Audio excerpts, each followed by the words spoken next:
Welcome to the Feng Shui Research Center channel. In this presentation, I'm going to talk about some very basic Feng Shui ideas. It begins with a brief history of Feng Shui. According to documented records, Feng Shui was first used by the leader of a tribe long before the Zhao dynasty was established. It was found in a poem that narrates how the leader of the tribe, Gong Liu is the respected elder Liu, who led the tribe of people to find a new place for their new capital. According to the location of the sun and shade, how the water comes, and how they can get protection by mountain. Later, as a matter of fact, much later, people use Feng Shui for graves as well as for houses. Feng Shui for graves was in the beginning just a show of respect and love for the deceased ancestors. Later, obviously, it developed into something else. Houses are more realistic because we are actually getting what the houses can bring us.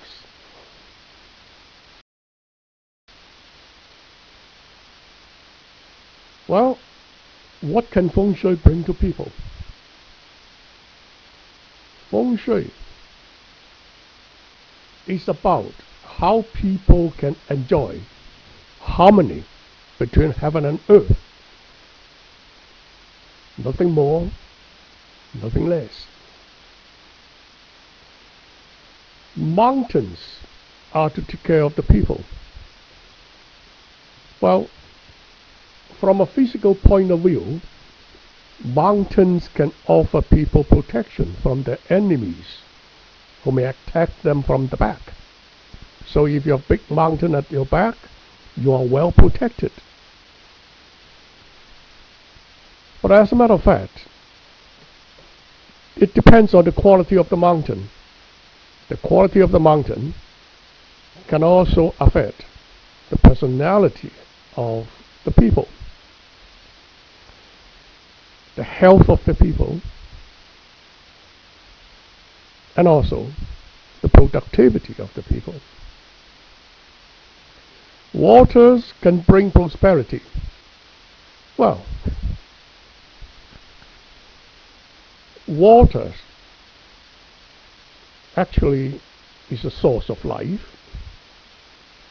but rivers can also be the most important means of transportation, especially in the old days. Waters can be used for irrigation,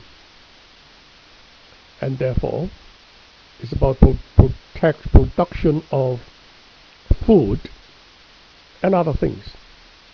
In short, it's prosperity.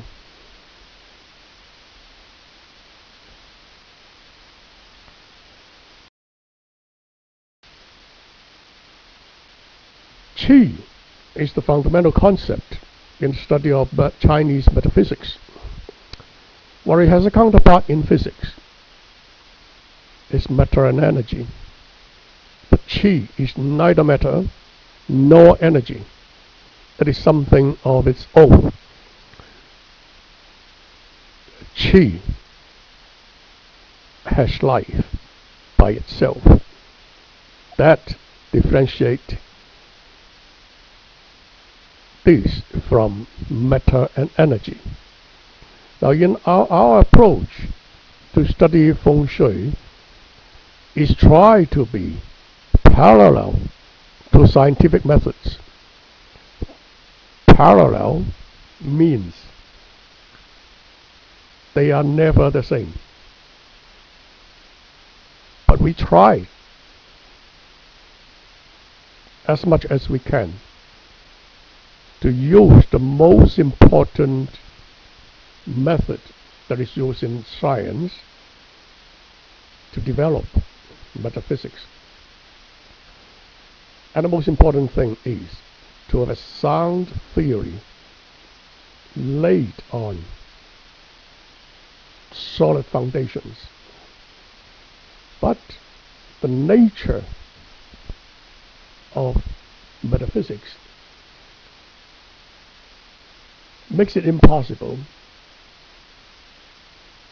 to employ scientific methods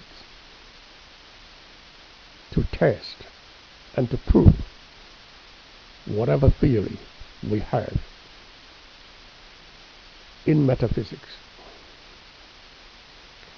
Parallel means something means two. When we say two things are parallel, it means they never meet in mathematics.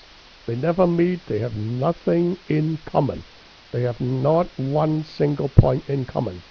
But they are parallel means they are on equal grounds. Qi can be broadly classified as Sheng Qi and Xia Qi. Sheng Qi is something good, Xia Qi is something bad. What is good? Well, Sheng Qi brings life and hope to people, and Xia Qi brings misfortune to people. However, do not take it literally. Xia Qi can sometimes be useful depending who and how you use it.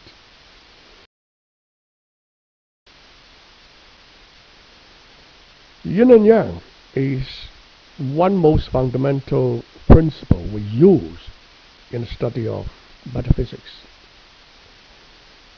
In Feng Shui books, you'll find a table classifying what is yin, what is yang. Well, forget it. In Feng Shui is not like this. Feng Shui is not like something like what is big is yang, what is small is yin. No.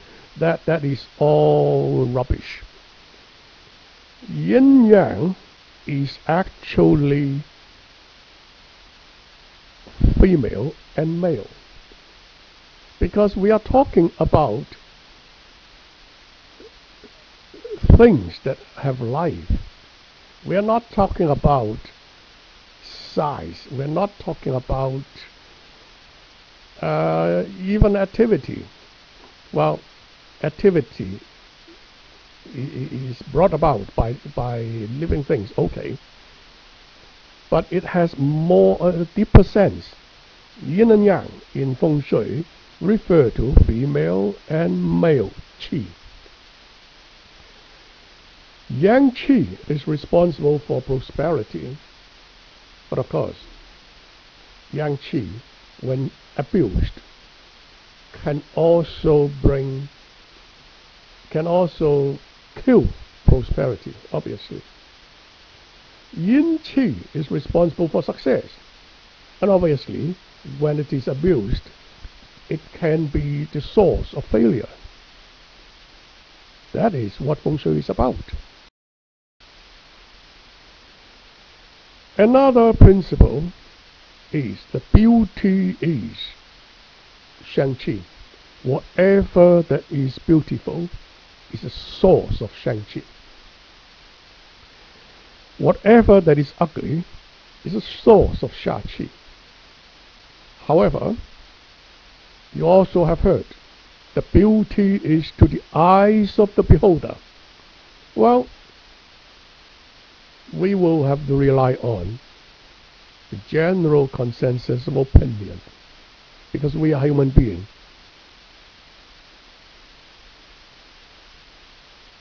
This picture, to me, is beautiful. It has life. What does it look? What does it look like to you?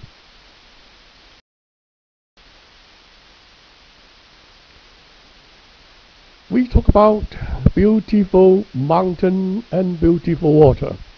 Now the mountains here are smooth, vegetated, good looking. The water here is winding. It's not torrential flow. Therefore, it is considered good landform. Landscaping plays an important part in Feng Shui because landscaping creates an environment for the invisible qi to stay on, to bring the good qualities of the qi.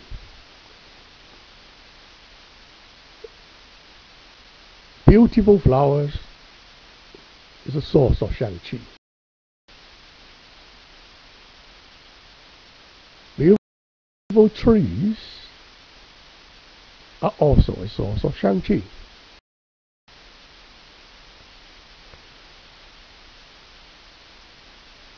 Beautiful lotus, soft and beautiful. It is shang-qi. When it comes in a pair, it is even more beautiful.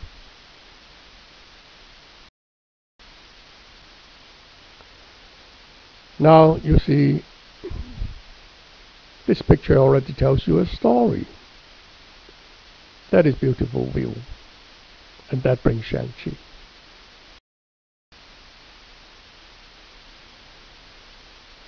That is just beautiful, isn't it?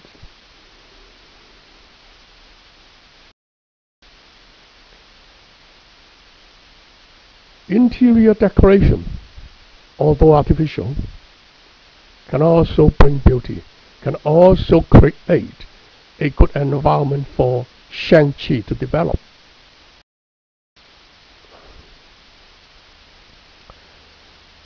Examples of sha-qi. Sha-qi can be visible, can be invisible, form sha and directional sha. Any unsightly scene can be considered form sha, and directional sha is invisible qi that can bring misfortune to people. And it varies, it changes from time to time. It comes in definite directions, and therefore we can do something to treat the sha-qi that comes from a certain direction. Once we know how it comes,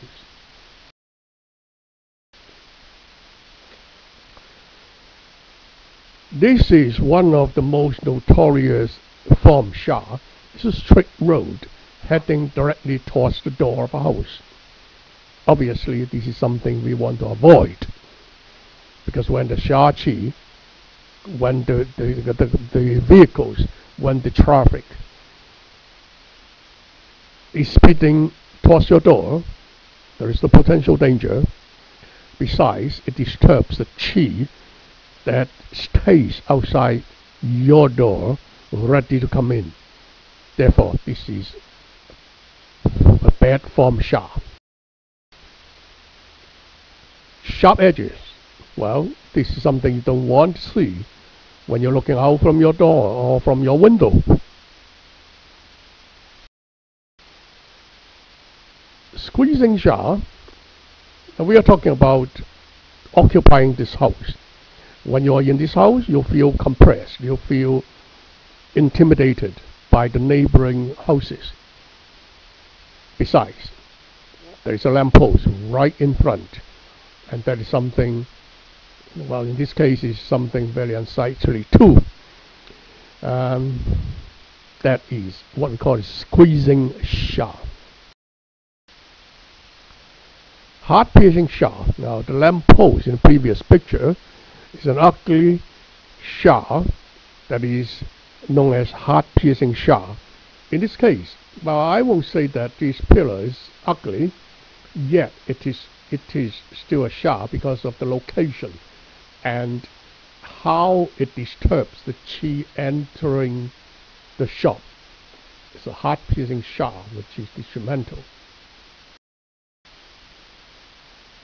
Spying shaft is quite common when you're living in a house. When you look out from your window, from your door, when you see something like a spy crouching on the top of a mountain and spying on your activities in your house, that is a spying shaft, and it is bad. It brings gossips and even lawsuits. Directional shaft are many of them, and Feng Shui is known as the king of all shafts. Well, I will talk in more details in later shows. Just stay tuned to see what is Feng Shui and what other shafts are being there. Feng Shui is actually the strongest energy of the year because it comes from the branch of the year. Now, when this energy, when this qi is good according to your natal chart, then it will bring you good things. When it is bad, then it brings you bad things. However, since it is so strong, it will be most noticeable, and people say that, okay, you should not disturb the Feng Shui qi because it is like a sleeping tiger. When it is disturbed, it will attack you. Well, in a way, it is true. The Feng Shui qi is earth qi, and if you dig in that direction, the qi will run towards you in a fast manner, and even if it is good according to your natal chart, when it comes too fast, it may still be undesirable. Therefore, it is quite true that you should not disturb the earth energy in the Feng Shui direction. Well, we will talk about more later in other shows, so just stay tuned.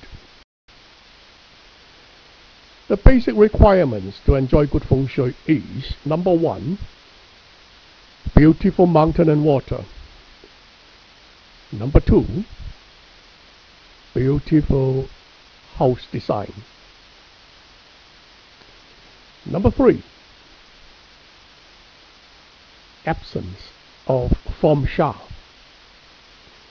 Number four, beautiful landscaping. Number five, beautiful interior decoration. Number 4 and number 5 will create an environment for the qi, for the beneficial qi to develop and grow.